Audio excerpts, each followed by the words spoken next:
Okay. So you look at a red rose and you say, wow, that's a beautiful red rose. Only it's not. It's a beautiful subjective experience of looking at a red rose. And those two are not the same. That's a very, very big difference. The rose is red to you. Another animal or another sentient being may see it as colorful, right? And if I'm holding a cup, it's a cup to me, a cup of water. Another small animal may experience it as a pond of water. So there is a gap. But our language don't notice this gap. It describes subjective experiences as outside objective realities, right? That's deceptive. I think that's the core deceptive element in our language.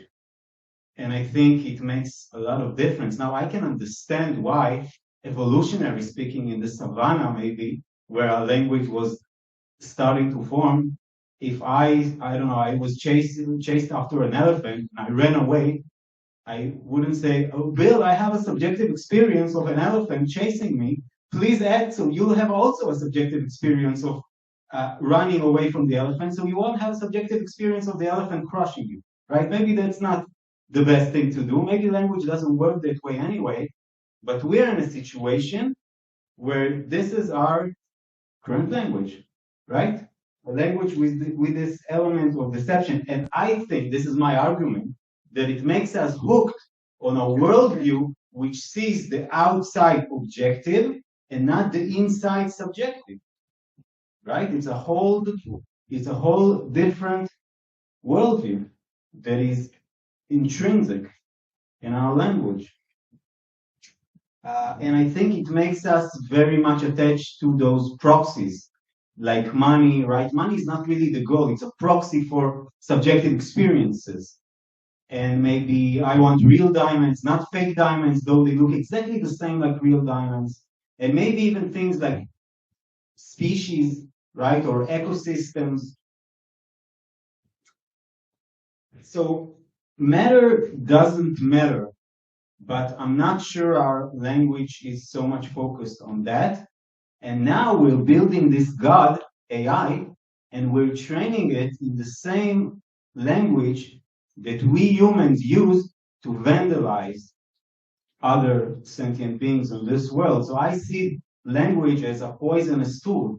This is what separated us from the rest of animality, right? This is what made us so powerful, so cooperative, and it's what made us do all those crimes. So it's very worrying to me that we're taking this poisonous tool and taking this God that we are creating and merging the two. So and training this God with human language. So what can we do about it? I think we need to have a much deeper understanding of how human language influences our values. So you have, of course, work in philosophy of language, but I think not so much from the point of view of all sentient beings. I think we should have much deeper understanding of that. I just told you one theory I have, of course, very unfounded, just a theory, just a thought. And once we have that, we need to think, how do we deviate from the current human language to create some kind of a new language? It can be the same language, but something needs to be different about it. So it will make us construct the world as subjective experiences, because a thing exists only as so far as it is experienced. And once we have that, we can change human minds, but we also can change AI minds. And much of the future data will be new data because the AI is scraping almost every text there is. So we're going to create a lot of new data. If this data will not be in the current poisonous human language, but in another language, I think that can be very, very, very significant. So I think to sum up, we need to take a hard look at one of the most harmful and poisonous tools that we have created, this language, and think that if we want our gods to act differently than us, we need to change language. Thanks.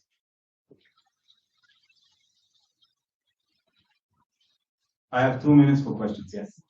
What are your actionable steps for changing this? a lot of research also into the structure of language and how we can, for example, speak in a way that will easily differentiate between subjective and guesstimated objectives, language which is structured differently. I think it's very hard to do it when you're talking about humans, possible but very hard, but think that AI can easily learn other languages, right? It doesn't have our bias towards the human language, the way it is structured, the way the fundamental elements within those. So I don't have good answers to that other than a lot of research and specific changes to the language that we will need tests to see if those really influence values. I guess they do. Maybe we'll see they don't. And then whether this influence the way that AI acts. So I think it's a slow process. But with AI, everything can be fast. Yeah. So is the argument intrinsically in favor of like the superior hypothesis that language shapes thought, and therefore, yeah, is that no, not at all, not at all. I mean, the what? Repeat the question. Oh, yes. Is this actually? I'm repeating the superior work, the linguistic determinism theory that says that language dictates what to think, really like dictates your opinions and your values. No, I don't, and I know this theory has been mostly invalid. These are the findings mostly. I mean, at least in the in the harder aspects of it. But I think it goes much deeper than this appeal world theory, because I'm claiming that the whole language just makes us construct the world in a subjective way, not an objective way. They're saying, I think, other stuff which are a little bit different than that. I'm not saying that language doesn't give you a spectrum, right? We all here have much different values than other people, and we share the same language. Language does give you a very wide spectrum, but I do think there are key elements in it that could reflect our values, or maybe they shape our values. Maybe it's the two-way street, and these could be taken care of. Time for one more question, or not? A short one. A short question. Yes or no? Guido? Yes. Is there, like, were you specifically talking about the English language, and is there a language that is not as susceptible to these issues?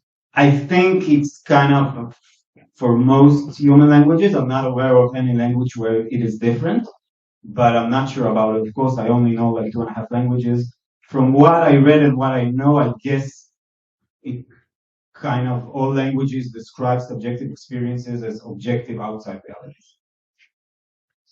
All right. Okay.